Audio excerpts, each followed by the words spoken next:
Hello, ladies and gentlemen, and we are going to talk about fusion and fission today in lesson 3. Today's goal is to understand fusion in the sun and understand fission and fusion's differences. So they are both nuclear reactions, but showing the difference between them. And then we're going to talk about particulate radiation. So essentially, we're going to be talking about when you have something like radioactive decay resulting in some sort of ionizing radiation like beta and gamma rays. Alpha rays are usually not ionizing, but we're going to talk about like alpha radiation and beta decay and just a variety of different things when we talk about fission. So let's start by talking about EMR that comes from the sun. So energy from the sun, or what we call solar radiation, it includes the EMR, so electromagnetic radiation. It includes all the things we know, like visible light, UV radiation, infrared, radio wave, X-rays, and gamma rays. Got all of that. So this all comes from something that we would call a nuclear fusion happening inside the sun.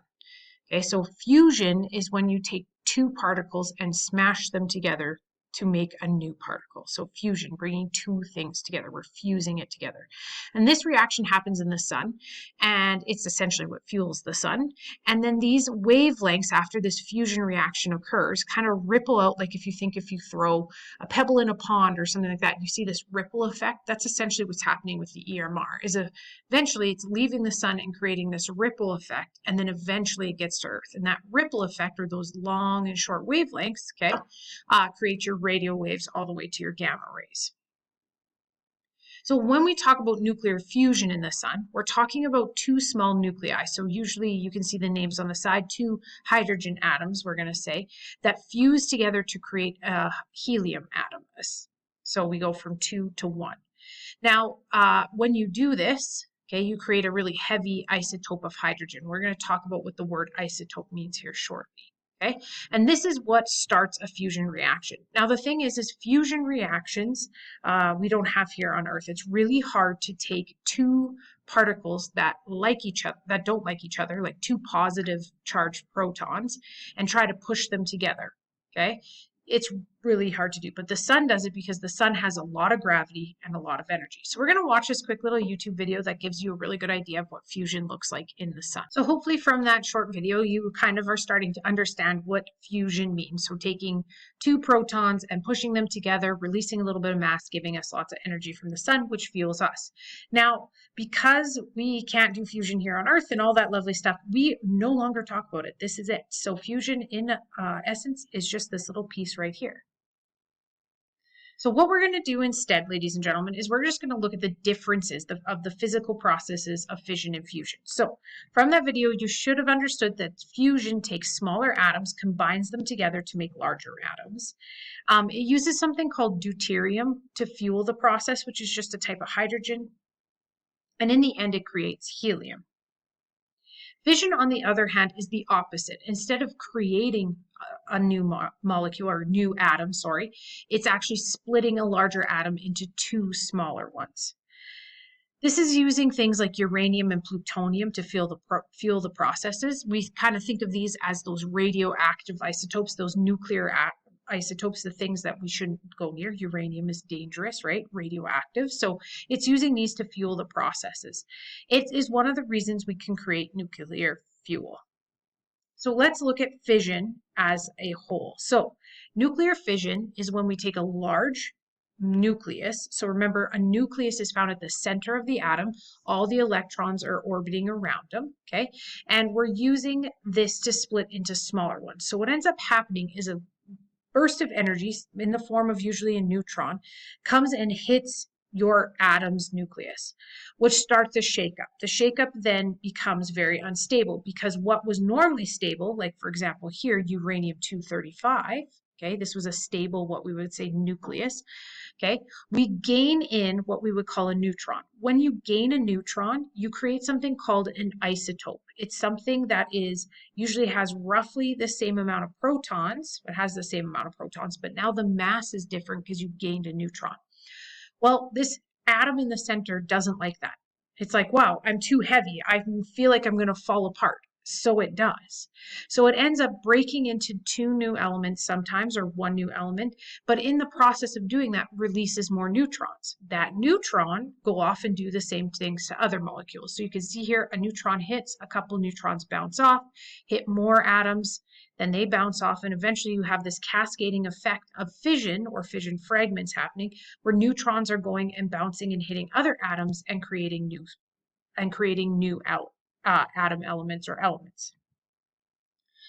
All right, so this is your periodic table in your data booklet. So your periodic table is going to become really important because there's a couple pieces of information on here that you're probably going to need to use as we go along. So the first thing is if we look at something that's really radioactive, like radium, right down here, number 88, radium is very radioactive, okay, and it is very explosive. So what we look for is a couple things. This is called the element symbol. So Ra is its element symbol. Whenever you see that anywhere in the world, it means radium, okay? This number right here is its element or atomic number. We call this the atomic number. And this bigger number kind of right here is its mass. So these two numbers become really important as we talk about fission processes, okay? We also need to know about its element symbol because we're going to use it later on. So to identify or understand what an element is that you're looking at, we can look at the nucleus because the nucleus has something that tells us some really important pieces. First of all, it shows us a neutron and it shows us a proton. So if we look here, we can see all these gray ones are protons. If we count them up, 2, 3, 4, 5, 6, 7, 8, 9. If we count up these protons, we can use that number to find our element. Because if we go back to the periodic table, whenever you have protons, they equal the atomic number. So I said this element here has 9 protons. Go back to my periodic table, find number 9. This element should be fluorine. There we go. The protons are the same as the atomic number. So fluorine has the number of protons equals the atomic number. Now, what is also very important to understand about the atomic number is that it also equals the number of electrons. So protons equal electrons, which equal the atomic number. In the case of fluorine, that's 9. So if I was to ask you about the fluorine atom, it has 9 protons, 9 electrons, and then we have to find its neutrons. Neutrons are found by taking that mass. So in the case of fluorine, it's 19. And when we take the mass, we subtract the atomic number, okay? Now, this is a nice example because fluorine is a perfect number, 19.00, but sometimes it's like 12.01, which is carbon. In that case, I would just use the whole number rounded up or down. So 12.01, I don't need to round it up because there's no number behind the 12 that would make me round it up. It's just 12, okay?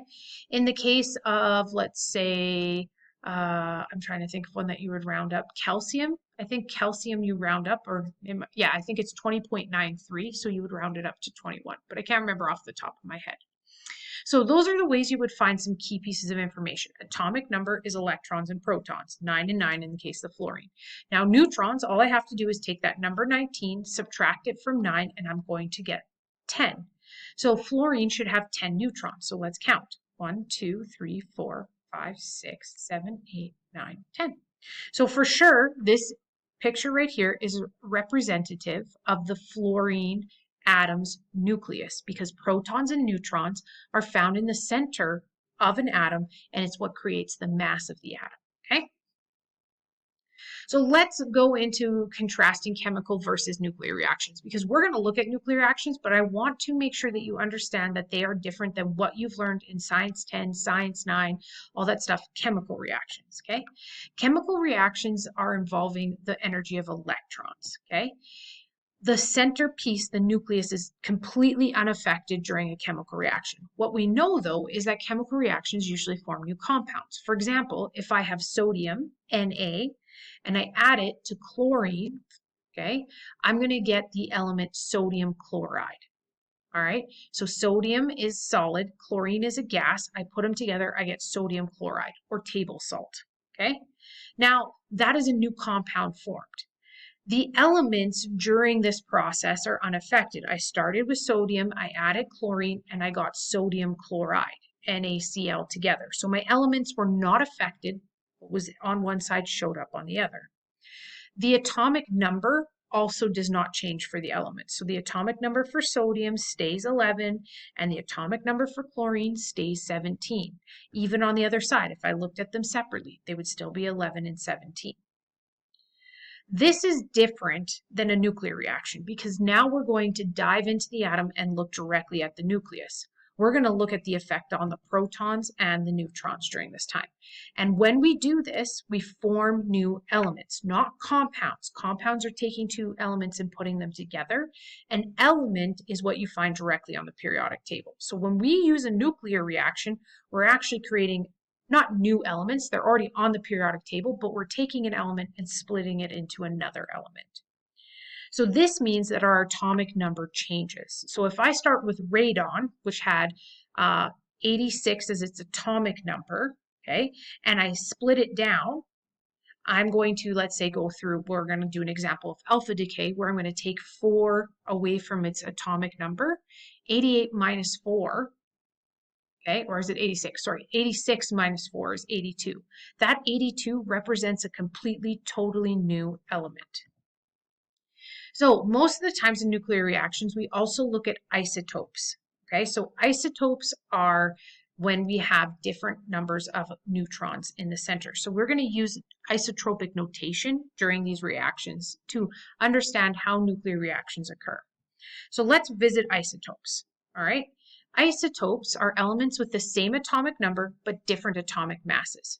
This is because neutrons have a weight. And so when you add a neutron in or take a neutron out, you actually physically change the weight of an element. So carbon actually exists in different isotopes directly here on planet Earth. You have carbon-12 and carbon-14.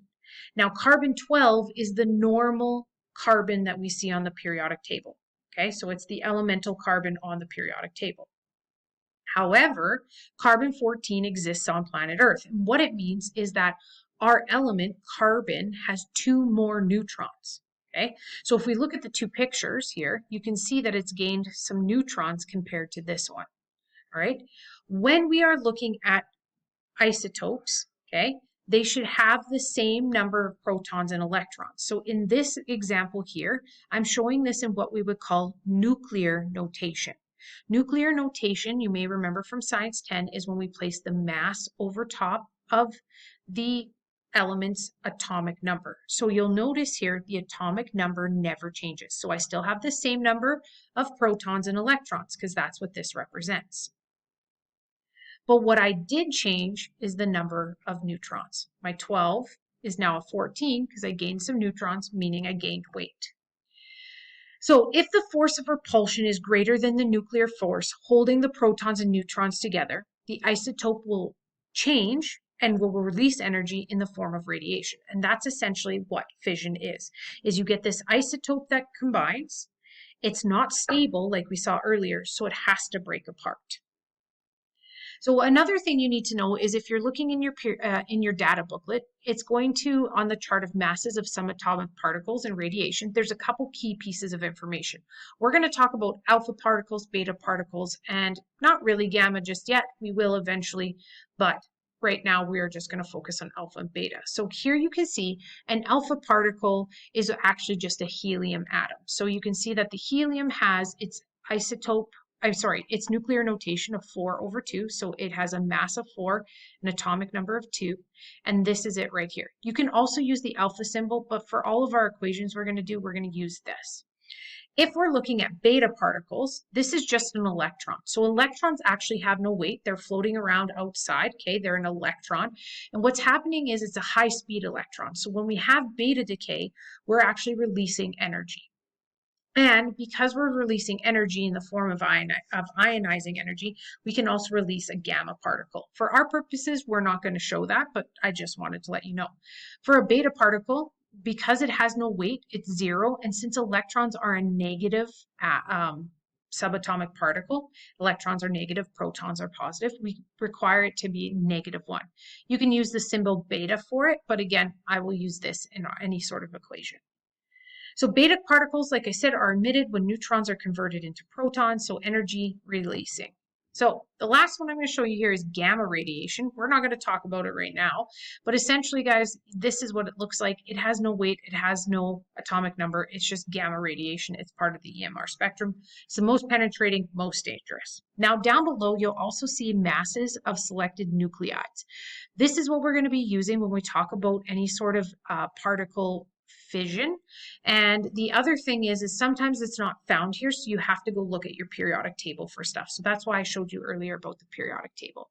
Now these masses, don't worry about just yet. We're going to get to them when we learn about E equals mc squared. E equals mc squared. Yes, I said that right. I had to think about that. So let's talk about nuclear notation, or what we are going to call isotope notation. So I've already kind of alluded to this, that when you are doing a reaction, a nuclear reaction showing fission, you have to write it in the form of the element's elemental symbol with mass and the atomic number beside it, mass on top, atomic number below. Okay, so when you write these reactions, you're going to use those. Now, the other thing you need to be aware of is when we are doing this, we are going to be doing some sort of, for example, alpha particle radiation or alpha particle. We want to write this entire equation down properly. So we're starting with uranium, U. Uranium is in 238. I think it's actually on 235 on the periodic table. So this is showing an isotope. Here is the mass. Here is its atomic number. Now it gets hit by some sort of energy, an alpha particle comes off. So we now have helium at 4 and 2. And then this one right here, I can't remember if it's thorium or thurium. I can't remember which element it is.